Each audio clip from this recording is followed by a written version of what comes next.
నుండి 3వ వచనము 4వ వచనము అలాగే 10-11 వచనాల వరకు మనం చదువుకున్నాం. ఇక్కడ మనకి ఈ సందర్భం తెలుసు. ఆల్రెడీ కయీను హేబేలును గురించిన విషయాలు మనం నేర్చుకుంటున్నాం. మన యొక్క అంశము ఎక్కడి నుండి వస్తున్నామంటే అపవాదికి చోటివ్వకుడి, శత్రువుకు చోటివ్వకుడి. శత్రువుకు చోటిచ్చినప్పుడు మన జీవితంలో చాలాసార్లు శాపము, నష్టము, శోధన ఇవన్నీ కలుగుతూ ఉంటాయి. చాలామంది భక్తుల గురించి కూడా మనం నేర్చుకున్నాం. అపవాదికి చోటిచ్చిన వారు చాలా భయంకరమైనటువంటి నష్టంలోకి వెళ్ళిపోయారు. శాపగ్రస్తంగా వారి జీవితాలు ముగించబడ్డాయి. ఈ విషయాలు మనం నేర్చుకుంటున్నాం. ఇంకా ప్రాముఖ్యంగా కయీను గురించి లాస్ట్ వారంలో మనము కొన్ని విషయాలు నేర్చుకున్నాం. కయీను తన సహోదరుడైన హేబేలుని గురించి. వారిద్దరూ అన్నదమ్ములు. ఆది దంపతులు అంటే మొట్టమొదటి సంతానం. దేవుడు ఎవరినైతే సృష్టించాడో తన పోలికలో చేసి భూమిని ఏలమని చెప్పాడో ఆ మొదటి మానవుడైన ఆదమునకు అలాగే అవ్వకు జన్మించిన మొదటి సంతానమే కయీను. రెండవ సంతానం హేబేలు. వీరిని గురించి మనం నేర్చుకున్న కోణంలో పోయిన వారంలో ఆ అర్పణను గురించి నేర్చుకున్నాం. అంటే హేబేలు శ్రేష్టమైనది తెచ్చాడు, కయీను శ్రేష్టము కానిది తెచ్చాడు. అంటే దేవునికి గౌరవాన్ని, దేవుని మీద ప్రేమను కనపరిచే విధంగా కయీను తన అర్పణను తేలేదు. హేబేలు మాత్రం దేవుని మీద గౌరవంతో, ప్రేమతో శ్రేష్టమైన దాన్ని, క్రొవ్విన దాన్ని, లేకపోతే దేవునికి ఇంపైన దాన్ని హృదయపూర్వకంగా తీసుకొచ్చాడు. ఆ విషయాలు మనం నేర్చుకున్నాం. ఈరోజు రెండవ కోణంలో మనం నేర్చుకోవాలి ఇదే సంఘటన. ఏంటంటే కయీను హేబేలు ఇద్దరి జీవితాలు సమాజంలో ఉన్నటువంటి మానవుల జీవితానికి సాదృశ్యంగా కనిపిస్తున్నాయి. అంటే రెండు వర్గాల ప్రజలు, కయీను వంటి వారు, హేబేలు వంటి వారు కూడా సమాజంలో ఉంటారు. గమనించాలి. ఎందుకనంటే ఈ ఇద్దరి జీవితాల నుంచి మనం నేర్చుకుంటున్నప్పుడు నీతిమంతులు ఉంటారు, పాపులు ఉంటారు. అంటే దేవునికి ఇష్టలుగా జీవించడానికి ప్రయత్నించేవారు ఉంటారు, దేవునికి వ్యతిరేకంగా జీవించడానికి ప్రయత్నించేవారు కూడా ఉంటారు. రెండు మార్గాలు సూచిస్తూ ఉన్నాయి ఇద్దరి జీవితాల నుంచి. ఓకే, హేబేలు జీవితము దేవుని యందు విశ్వాసముతో, నమ్మకంతో కొనసాగినట్లుగా మనకు కనిపిస్తుంది. అదే కయీను జీవితము దేవుని ఎడల అపనమ్మకము, అవిశ్వాసము, నిర్లక్ష్యముగా జీవించినట్టుగా కనిపిస్తూ ఉంది. గమనించండి, కయీను జీవితము ఎలా ఉంది? దేవుని ఎడల అపనమ్మకము, అవిశ్వాసం. అంటే దేవుని మీద నమ్మకం లేదు, దేవుని మీద నమ్మకం లేనట్టుగా తన జీవితం కనిపిస్తుంది. హేబేలు జీవితం మాత్రం దేవుని యందు విశ్వాసము, దేవుని ఎడల భక్తిని కలగజేస్తూ ఉందన్నమాట. ఈ రెండు విషయాల నుంచి మనం నేర్చుకోవాలి ఈరోజు. హేబేలు గురించి చెప్పబడిన మాట ఒకసారి 3వ వచనం మీరు చదవండి, 4వ వచనం చదవండి.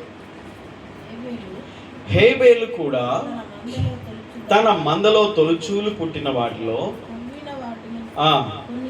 కొన్ని తెచ్చును. యెహోవా హేబేలును అతని అర్పణను లక్ష్య పెట్టాను. 4వ వచనంలో హేబేలు గురించి రాయబడింది. హేబేలు ఎవరు? కయీను తమ్ముడు. అంటే ఆదాము అవ్వలకు రెండవ సంతానం. హేబేలు, మళ్ళీ గుర్తు చేస్తున్నాను, నీతిమంతులకు సాదృశ్యం, లేక దేవుని యందు విశ్వాసము కలిగిన వారికి సాదృశ్యంగా హేబేలు జీవితం కనిపిస్తుంది. సమాజంలో రెండు వర్గాల ప్రజలు, రెండు మార్గాలను సూచిస్తున్న జీవితాలు వీరిద్దరి. హేబేలు జీవితము దేవునికి భయపడే జీవితం, దేవునికి లోబడే జీవితం, దేవుని అందరి నమ్మకం ఉంచే జీవితం, దేవుని మీద విశ్వాసం ఉంచే జీవితం. తను ఏమి చేస్తున్నా దేవుని యందు విశ్వాసంతో చేస్తాడనమాట. తను ఏమి చేస్తున్నా ఇక్కడ అర్పణే. ఒక సందర్భమే మనకు కనిపిస్తుంది అర్పణ గురించి. కానీ తన జీవిత వైఖరి, తన విధానం, తన ప్రవర్తన, తన మాట, తన నడక, తన పని అంతా, తన చర్య అంతా కూడా దేవుని అందరి భయభక్తులతో, దేవుని అందరి విశ్వాసముతో హేబేలు జీవితం ఉందని మనకు బైబిల్లో అనేక సందర్భాలు, లేఖన ఆధారాలు కూడా ఉన్నాయి. కాబట్టి హేబేలు జీవితంలో తాను చేసే ప్రతిది కూడా దేవుని మీద గౌరవంతో, ప్రేమతో చేస్తాడు. అందుకనే హేబేలు ఎంచుకున్న పద్ధతి ఏంటో తెలుసా? ఫస్ట్ ఆఫ్ ఆల్ దేవుణ్ణి గణపరచడం, దేవుణ్ణి గౌరవించడం. ఆయన తీసుకొచ్చిన అర్పణలోనే అర్థమవుతుంది దేవునికి తను ఎంత ప్రిఫరెన్స్ ఇస్తున్నాడో. తాను తీసుకొచ్చినటువంటి ఆ యొక్క అర్పణ ఏదైతుందో, ఆ గొర్రెపిల్ల ఏదైతుందో, తాను తెచ్చినదే, తన క్రియలే, ఒక విధంగా చెప్పాలంటే తన పనులే దేవుణ్ణి ఎంతగా గౌరవిస్తున్నాయో తెలియజేస్తున్నాయి. అర్థమవుతుందా? హేబేలు యొక్క మాటలు కానీ, హేబేలు యొక్క పనులు కానీ, క్రియలు కానీ, తన జీవితం కానీ, తను తీసుకొచ్చిన కానుక కానీ దేవుణ్ణి ఎంత ఘనపరుస్తున్నాడో, హేబేలు జీవితం ద్వారా దేవునికి ఎంత గౌరవాన్ని తీసుకొస్తున్నాడో అనేది మనకు తేటతెల్లంగా కనిపిస్తుంది అన్నమాట. దేవుని యందలి విశ్వాసము. ఒక్కసారి హెబ్రీ పత్రిక మీరు 11:4 చూసినట్లయితే అక్కడ స్పష్టంగా రాయబడింది అనమాట. ఒక్కసారి హెబ్రీ పత్రిక 11:4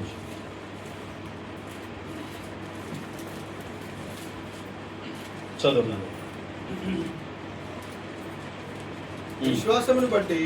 విశ్వాసమును బట్టి హేబేలు కయీను కంటే శ్రేష్టమైన బలి దేవునికి అర్పించిన. ఒక్కసారి ఆలోచించండి.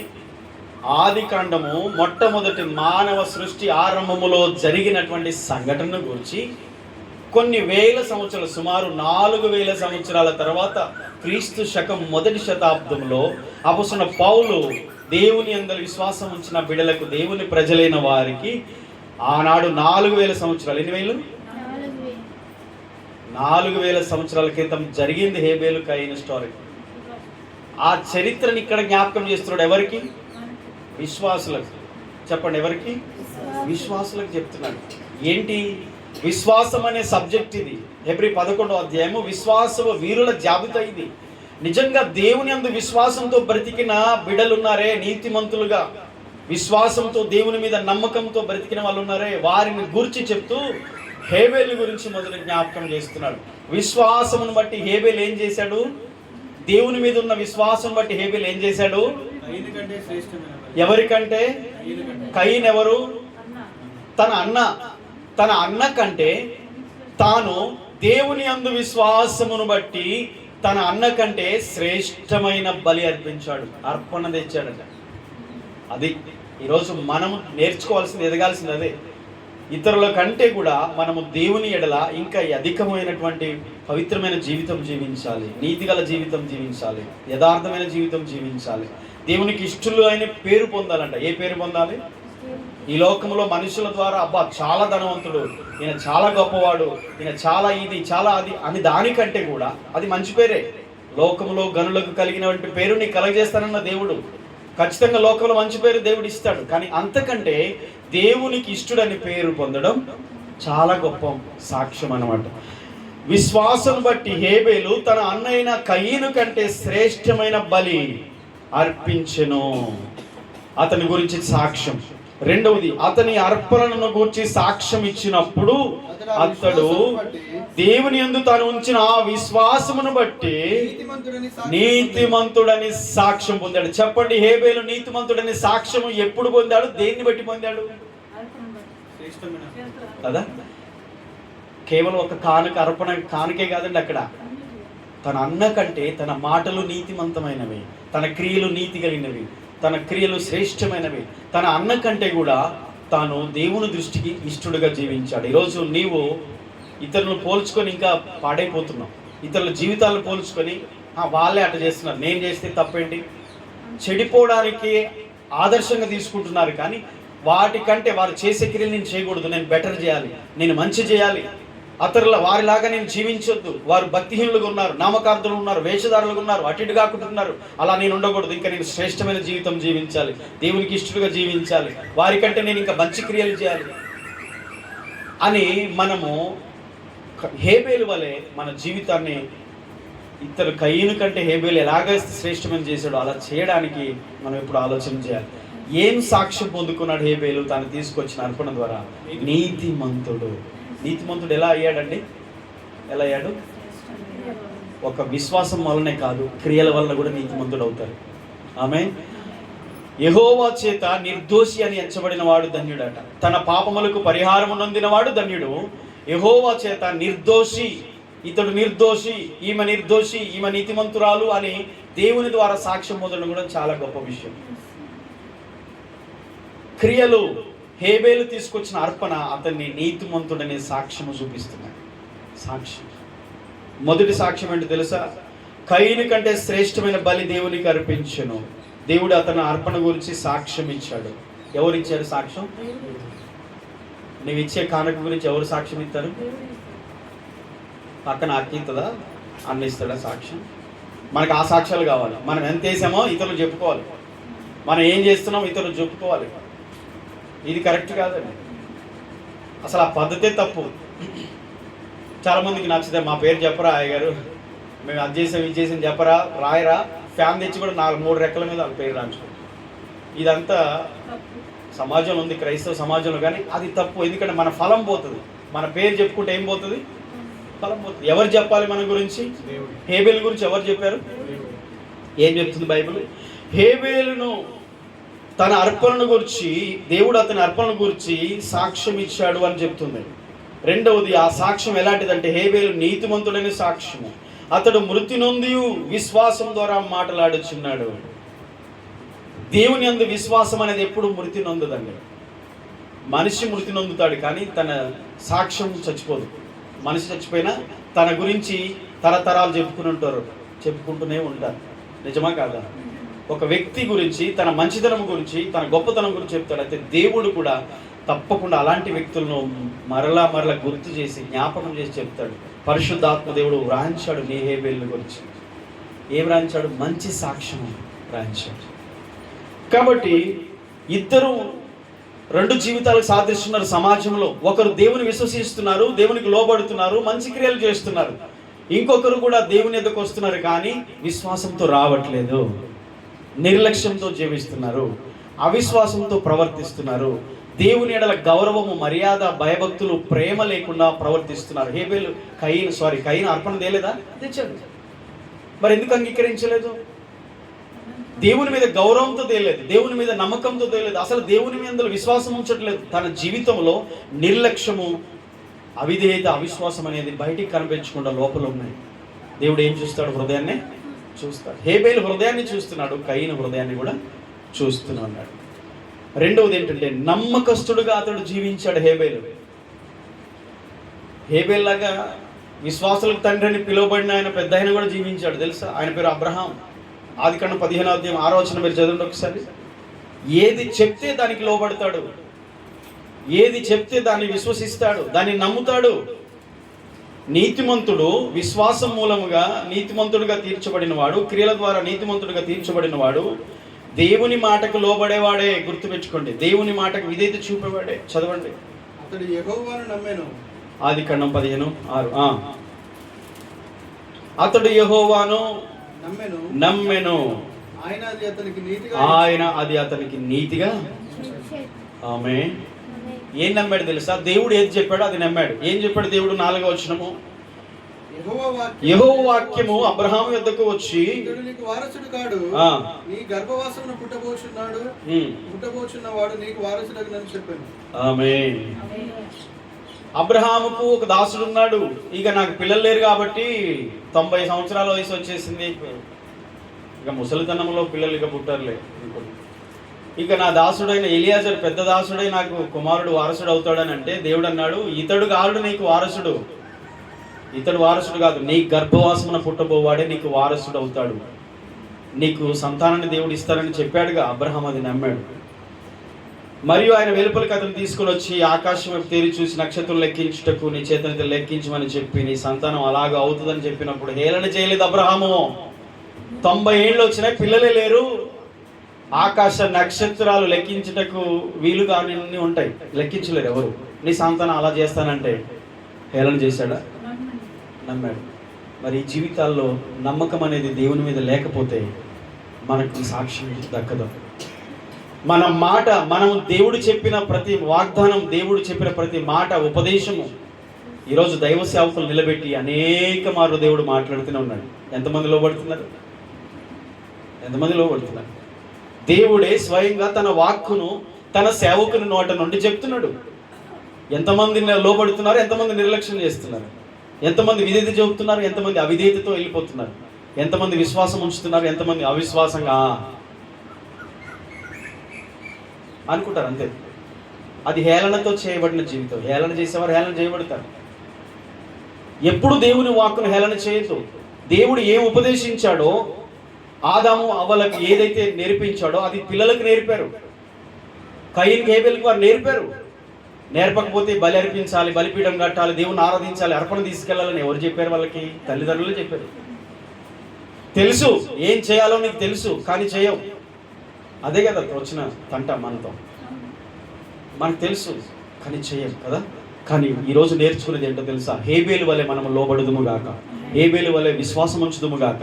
అబ్రహాముతో దేవుడు చెప్పాడు, కల్దీలైన ఊరు నుండి మెసొపొతేమియా ప్రాంతం నుండి ఆయన్ని తీసుకొని వచ్చి, ఇదిగో నేను చూపించే దేశానికి వెళ్ళమంటే మారుమాట చెప్పకుండా వెళ్తున్నాడు. రెండవది, సంతానం లేదని ఆలోచనతో ఉన్నప్పుడు, ఇదిగో నీ సంతానం ఇలా చేస్తారంటే హేళన చేయలే. ఒక్క కుమారుడే లేడు, ఇదిగో ఇంతమంది పిల్లల్ని ఇస్తాడంట. ఇంతవరకు ఒక్క కుమారుని ఇవ్వలేదు అంటే ఇంతమంది పిల్లల్ని ఇస్తాడంట. నా జీవితంలో ఏం జరగలే కానీ దేవుడు అది చేస్తాడు ఇది చేస్తాడంట అంటే అనకండి. దేవుని మాటను నవ్వులాటగా చూడకండి. మీ జీవితంలో ఎంత విధేయత చూపి లోబడతారో, దేవునికి ఎంతగా విధేయత చూపుతారో, నీ జీవితంలో దేవుని కార్యాలు అంతగా జరుగుతాయి. లోబడమే, గుడ్డిగా నమ్మడమే. దీన్ని ఏమంటారంటే గుడ్డిగా నమ్మడం, అంతే. ఆమేన్. దేవా నువ్వు చెప్పినవు చేస్తావు. ఎప్పుడు చేస్తావో తెలియదు. రేపు చేస్తావా, ఎల్లుండి చేస్తావా, వచ్చే సంవత్సరం చేస్తావా? ఆయన ఎప్పుడు చేస్తాడో చేస్తాడు, అంతే. నువ్వు నమ్మడమే నీ పని. అబ్రహాముని గురించి కూడా ఇదే సాక్ష్యం. అబ్రహాము దేవుని నమ్మెను, అది అతనికి నీతిగా ఎంచబడెను. హేబేలు దేవునికి అర్పణగా తెచ్చెను, అతడు నీతిమంతుడని సాక్ష్యం పొందెను. అబ్రహాము దేవుని మాటను నమ్మెను, అబ్రహాముకు అది నీతిగా ఎంచబడి. నీతిమంతుడని సాక్ష్యం పొందిన వారు ఎవరంటే దేవుని మాటను నమ్మి ఆ ప్రకారం చేయడమే, దేవుని మాటకు లోబడి ఆ ప్రకారం జీవించడమే. వారే నీతిమంతులుగా తీర్చబడతారు. కానీ నిర్లక్ష్యం చేసి అగౌరవంగా, అమర్యాదగా, అవిధేయతతో, అవిశ్వాసంతో, సందేహాలతో, అపనమ్మకాలతో, చంచల మనసుతో, ద్విమనసుతో, రెండు మనసులతో, రెండు నాలుకలతో, రెండు రకాల జీవితాలతో జీవించడం అది చాలా కష్టం. దేవుని వాక్కును మనం పొందుకోలేము. ఆమేన్. రెండవది, కయీను జీవితం ఎలా ఉందో తెలుసా? మొదటి యోహాను పత్రిక 3వ అధ్యాయం 12వ వచనం మీరు ఒక్కసారి చూడండి. కయీను జీవితాన్ని ఒకసారి చూద్దాం. యోహాను మొదటి పత్రిక 3వ అధ్యాయము 12వ వచనం నుండి. మనము కయీను వంటి వారమై ఉండరాదు. వాడు దుష్టుని సంబంధి అయి తన సహోదరుని చంపాను. ఒక్కసారి ఆలోచించండి, ఒక్క నిమిషం ఆగండి. హేబేలు గురించి ఏం చెప్పబడింది? హెబ్రీ గ్రంథకర్త ఏం చెప్తున్నాడు? 11:4 హేబేలును గురించి దేవుడే సాక్ష్యం ఇచ్చాడు, నీతిమంతుడిని సాక్ష్యం ఇచ్చాడు. ఎందుకు? తన అన్న అయిన కయీను కంటే శ్రేష్టమైన బలిని దేవునికి అర్పించాడు. అంటే మంచి పనే చేశాడుగా, దేవునికి ఇష్టమైనది చేశాడుగా, దేవుడు మెచ్చుకునే విధంగా తను జీవించాడుగా, దేవుని దృష్టికి యోగ్యుడని అనిపించుకున్నాడుగా, మంచి సాక్ష్యం, నీతిమంతుడు సాక్ష్యం పొందాడుగా. అలాగే అబ్రహాము కూడా జీవించాడు కదా. కానీ మరి కయీను జీవితం ఏంటో తెలుసా? కయీనును గురించి ఇక్కడ యోహాను భక్తుడు చెప్తున్నాడు, మనము కయీను వంటి వారుగా ఉండరాదు. అంటే అర్థం ఏంటి? హేబేలు వంటి వారుగా ఉండాలి అని. ఆమేన్. మనము కయీను వంటి వారముగా ఉండరాదు అని బైబిల్, దేవుని వాక్కు చెప్తుంది. అంటే దాని అర్థం ఏంటి? మనం హేబేలు వంటి వారముగా ఉండాలి అంతే. ఉందాము కాదు, ఉంటాను కాదు, ఉండాలి. లేదంటే కయీను లాగానే ఉంటావు. హేబేలు లాగా ఉండడానికి నీవు మనసును, నీ హృదయాన్ని, నీ జీవితాన్ని దేవునికి అప్పగించుకోకపోతే, హేబేలు లాగా ఉండడానికి ప్రయత్నమే చేయకపోతే ఎవరిలాగా ఉంటాం మనం? నెక్స్ట్ ఇంకా ఆప్షన్ లేదు, కయీను లాగానే ఉండిపోతారు అందరూ. విశ్వాసులే, బాప్తిసం తీసుకున్న వాళ్ళే, చర్చికి వెళ్ళే వాళ్ళే, సహోదరులు సహోదరులే, ప్రభు బిడ్డలే, ఇద్దరు ప్రభు బిడ్డలే, అన్నదమ్ములే, సహోదరులే. కానీ ఆప్షన్స్, రెండు రకాల జీవితాలు ఉన్నాయి. సమాజంలో చూస్తున్నాం. కయీను వంటి వారు ఉంటారు, హేబేలు వంటి వారు ఉంటారు. ఈరోజు క్రైస్తవ సమాజంలో ఎంపిక చేసుకోవాల్సిన జీవితం నీతిమంతుడైన హేబేలు వలె జీవించడానికి. అంటే దేవునికి భయపడాలి, దేవునికి లోబడాలి. ఆయన ఏది చెప్పాడో, తల్లిదండ్రులు ఏది చెప్పారో దాన్ని శిరసావహించాలి. అది చేయాలి. అది ఆరాధన, అది బలిపీఠం కట్టడమా, దేవునికి అర్పణ తేయడమా, దేవుని గణపరచడమా? నైవేద్యం తెచ్చారట, నైవేద్యం అని రాయబడింది అక్కడ. నైవేద్యం అంటే భగవంతుని సంతోష పెట్టడానికి చేసేదే నైవేద్యం. మనం ఏం చేస్తున్నాం మరి? ఆయన సంతోష పెట్టడానికి మనం ఏం చేస్తున్నాం? మన జీవితం ఒకసారి నైవేద్యంగా కూడా మారాలి. ఆమేన్. మనం తెచ్చే నైవేద్యాలు కాదు. తెచ్చారా నైవేద్యాలు? తెస్తున్నారా? అది కూడా దేదలుచుకోలేదు అనమాట. సరే, మనకు తెలుసు అది ఏం చేయాలో. ఒక వ్యక్తిని అడిగితే చెప్తాడు, ఒక అన్నిని అడిగి చెప్తాడు, అయ్యా దేవతకి ఎందుకయ్యా ఇంత అంటే నైవేద్యం. అమ్మో, నైవేద్యం పెట్టబోతే అమ్మగారు కోపడు. వారి నమ్మకం, అది తప్పు పట్టడం కాదు. కానీ బైబిల్ ఏం చెప్తుంది? నీ దేవునికి నీ జీవితం ఒక నైవేద్యంగా మారునుగాక. ఆమేన్.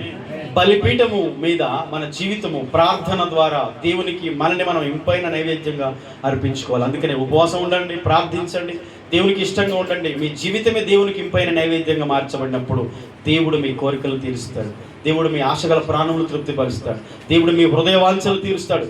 కానీ మనం మాత్రం మారం. మనల్ని మనం సజీవంగా ఆయనకి సజీవ యాగంగా సమర్పించుకోవాలి, కానీ చాలాసార్లు అది చెయ్యాలి. కాబట్టి సందర్భం గుర్తు చేసుకోండి, కయీను వంటి వారంగా ఉండరాదు. ఒక తీర్మానం తీసుకోండి. నా జీవితంలో ఇంకా కయీను లాంటి తలంపులు ఉన్నాయా? కయీనుకున్న ఆలోచనలు ఉన్నాయా? కయీనుకున్న ఉద్దేశాలు ఉన్నాయా? కయీనుకున్నటువంటి ఆ లక్షణాలు ఉన్నాయా? పాపపు స్వభావం ఉందా? ప్రేమరహిత అబద్ధాలతో కూడిన జీవితం అది. ప్రేమరహిత అబద్ధ జీవితం. మీకు అర్థం కాదని చెప్తున్నాను. ప్రేమరహిత అంటే ప్రేమ లేని దాన్నే ప్రేమరహిత. ప్రేమగా ఉన్నాడు, తమ్మునితో మాట్లాడుతున్నాడు, కానీ నిజంగా తమ్ముని మీద ప్రేమ ఉందా? లేదు. ప్రేమ ఉంటే ఎందుకు చంపుతాడు? ప్రేమరహిత అబద్ధ జీవితం అది. అంటే ప్రేమ లేదు, అబద్ధంతో నిండిన జీవితం. చాలా ప్రమాదకరమైన. కయీను వంటి వారంగా ఎందుకు ఉండరాదు అని అంటే, వాడు దుష్టుని సంబంధి అయి. ఇప్పుడు చెప్పండి, ఎవరి సంబంధి కయీను? చెప్పాలి, ఎవరి సంబంధి? హేబెలు ఎవరి సంబంధి? దేవుని సంబంధి. రెండు రకాల జీవితం చెప్పాను. సమాజంలో రెండు రకాల మానవుల జీవితం ఇది సాదృశ్యం కనిపిస్తుంది. కయీను దుష్టుని సంబంధి అయి తన సహోదరుని చంపెను.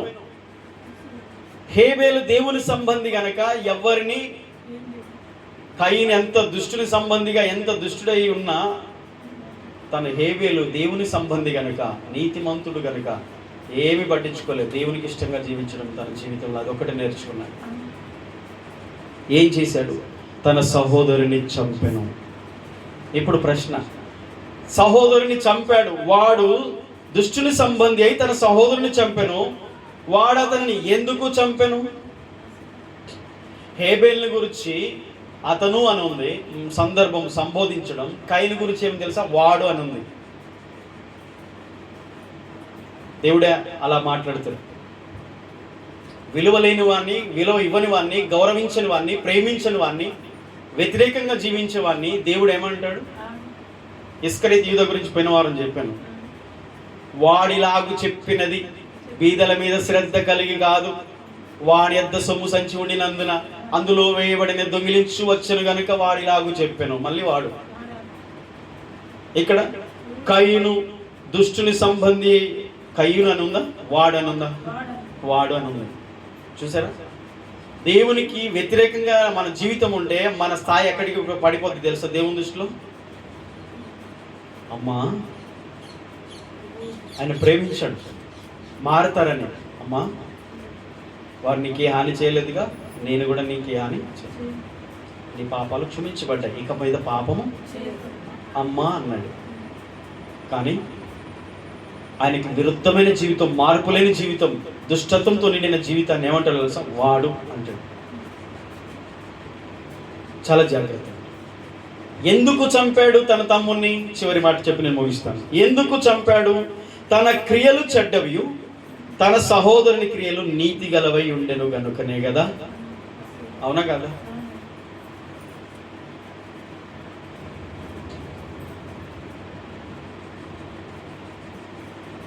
తన జీవితం సరిగా లేదు. తన జీవితం సరిగా లేని కారణాన్ని బట్టి, దేవునికి తన ఇష్టంగా జీవించలేని కారణాన్ని బట్టి, దేవునికి ఇష్టంగా జీవించే వ్యక్తిని ఏం చేస్తున్నాడు? అది సౌలుకు దావీదు అల్లుడు అవుతాడు. పిల్లనిచ్చాడు, పిల్లనిచ్చిన మామ. కానీ దావీదుని చంపడానికే తిరుగుతున్నాడు. ఎందుకు తెలుసా? దావీదు దేవుని హృదయానుసారుడై ఉండి, దేవుడు దావీదుకు తోడై ఉండడం చూసి అసూయతో ఓరవలేక తన మామత. అంటే భక్తిహీనులు నీతిమంతులను బాధ పెడతారు, భక్తిహీనులు నీతిమంతుల్ని బాధ పెడతా ఉంటారు. ఈ రెండు రకాల జీవితం. అందుకనే మనము క్రీస్తు స్వరూపంలోనికి మనం రావాలి. ప్రేమ కలిగి సత్యము చెప్పుచు సత్క్రియలు చేయాలి. ఆమేన్. ప్రేమ లేదు కయీనుకు, రెండవది సత్క్రియలు కూడా చేయట్లేదు. ఈ రెండు లేని కారణాన్ని బట్టి అతని జీవితంలో కోపం, పగ, ద్వేషం, అబద్ధం, హత్య చేశాడు. అందుకని అంటాడు, తన క్రియలు మంచివి, తన సహోదరుని క్రియలు మంచివి, తన క్రియలు చెడ్డవి. హేబేలు క్రియలు నీతి గలవి కనుక తను హేబేలుని చంపేశాడు. మనము సహోదరులను ప్రేమించున్నామా? అర్థం చేసుకోండి. 17వ వచనం, ఈ లోకపు జీవనోపాధి గలవాడై ఉండి తన సహోదరునికి లేమి కలుగట చూచి అతని ఎడల ఎంత మాత్రము కనికరము చూపని వాని యందు దేవుని ప్రేమ ఎలాగూ నిలుచును?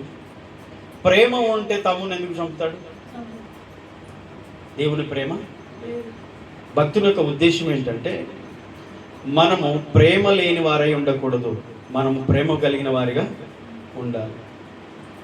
ఈ లోకములో ఎవరైనాను జీవనోపాధి గలవారై ఉండి వారికి సమృద్ధిగా ఉన్నప్పుడు తన సహోదరులు లేమిలో ఉంటే చూసి వారి ఎడల కనికరపడి వారికి సహాయం చేయాలట. అలా ప్రేమ చూపకపోతే, ఇతరుల ఎడల మనం ప్రేమ చూపకపోతే మనలో దేవుని ప్రేమ ఎలా ఉన్నట్టు? ఇతరులు మనం ప్రేమించకపోతే దేవుని ప్రేమ మనలో ఉన్నట్ట?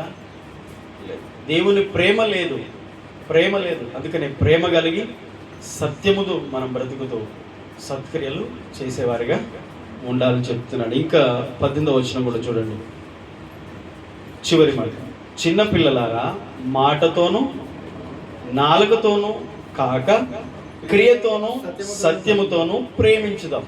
ఆమె తమ్ముడు, హేబేలు, సహోదరుడా, బ్రదర్, అక్క, చెల్లె, అన్న, ఈ మాటలే కాదు, అమ్మ, నాన్న, అమ్మగారు, అయ్యగారు, ఇవి కానే కాదు, ప్రభువా, దేవా, యేసయ్య, ఈ మాటలే కాదు, మాటలతో కాక క్రియతోనూ సత్యముతోనూ ప్రేమించాలి. ఆమె మనము భక్తి బహిర్గతమయ్యేది ఎక్కడ తెలుసా? మాటలు చెప్తే కాదు, మన జీవితము చూపించే క్రియలు, సత్క్రియలు. ఇదే గుర్తుపెట్టుకోండి. మనం ఎంత భక్తి గలవారమో దేవుని ఎదుట, మనుషుల ఎదుట నిరూపించుకునే ఒక ముఖ్యమైనటువంటి విషయం ఏంటంటే, మన భక్తి బహిర్గతమైనప్పుడు, నీ క్రియలు బయటికి కనిపించినప్పుడే. 2 రకాల క్రియలు ఉంటాయి. కయ్యను క్రియలు వేరు, హేబెలు క్రియలు వేరు. ఆ క్రియలు వద్దు. కయ్యను క్రియలు ఎందుకు బయటకు వచ్చాయి? కయ్యని క్రియలు ఎందుకు బయటకు వచ్చాయి? అబద్ధం ఆడడానికి, వాంఛన చేయడానికి, తన తమ్ముణ్ణి చంపడానికి, హత్య చేయడానికి, ఇవన్నీ ఆ క్రియలు బయటికి వచ్చాయి. తన క్రియలు చెడ్డవని నిరూపించబడ్డాయి, హేబేలు క్రియలు మంచివని నిరూపించబడ్డాయి. మన క్రియలు, భక్తి కలిగిన వారి జీవితంలో ఉండే క్రియలు బయటికి కనబడాలి. హేబేలు యొక్క జీవితము, కయీను యొక్క జీవితం నుంచి ఆ క్రియలు బయటికి వచ్చాయి. ఆ క్రియల వలన వారిద్దరి భక్తి జీవితము బయటపడింది. సాక్ష్యం కూడా చెప్పబడింది. కయీను గురించి, కయీను దుష్టుని సంబంధి అని సాక్ష్యం చెప్పబడింది. హేబేలు గురించి నీతిమంతుడని సాక్ష్యం చెప్పబడింది. దేవునికి ఇష్టడని సాక్ష్యం చెప్పబడింది. అదే జీవితం అబ్రహాము లాంటి వారు, ఇంకా అనేక మంది గొప్ప భక్తుల జీవితాల్లో హేబేలు లాంటి సాక్ష్యం చూస్తాం. కయీను వంటి సాక్ష్యం కూడా ఇంకా కొంతమంది భక్తుల జీవితాలను మనం చూస్తాం. మరి ఈరోజు మన జీవితంలో దేవుడు ఇచ్చే సాక్ష్యం ఏంటి? నీ జీవితంలో దేవుడు ఇచ్చే సాక్ష్యం ఏంటి? నిన్ను గురించి సాక్ష్యం ఇవ్వాలంటే దేవుడు ఏం సాక్ష్యం ఇస్తాడు? నన్ను గురించి సాక్ష్యం ఇవ్వాలంటే దేవుడు ఏం సాక్ష్యం ఇస్తాడు? ఈరోజు మనం కయీను వంటి వారమా, హేబేలు వంటి వారమా? మన కానుక ఎట్లుంది? మన అర్పణ ఎట్లుంది? మన క్రియలు ఎట్లా ఉన్నాయి? మన భక్తి ఎట్లా ఉంది? మన మార్గాలు ఎలా ఉన్నాయి? అవిశ్వాసంతో, ఆ నిర్లక్ష్యంతో, దేవుని ఎడల అవిధేయతతో ప్రవర్తించిన కయీను లాగానా, లేకపోతే ప్రతి మాటకు లోబడి విధేయత కలిగి దేవునికి ఇష్టమైన జీవితం జీవించిన హేబేలు లాగా ఉన్నాయా? పరీక్షించుకుందాం, ప్రార్థన చేద్దాం. అందరూ కూడా తల్లో ఉంచిన కళ్ళు మూసుకుందాం. కయీను దుష్టుని సంబంధే. అతడు ప్రేమరహిత, అబద్ధము కలిగిన జీవితం కలిగిన వాడే.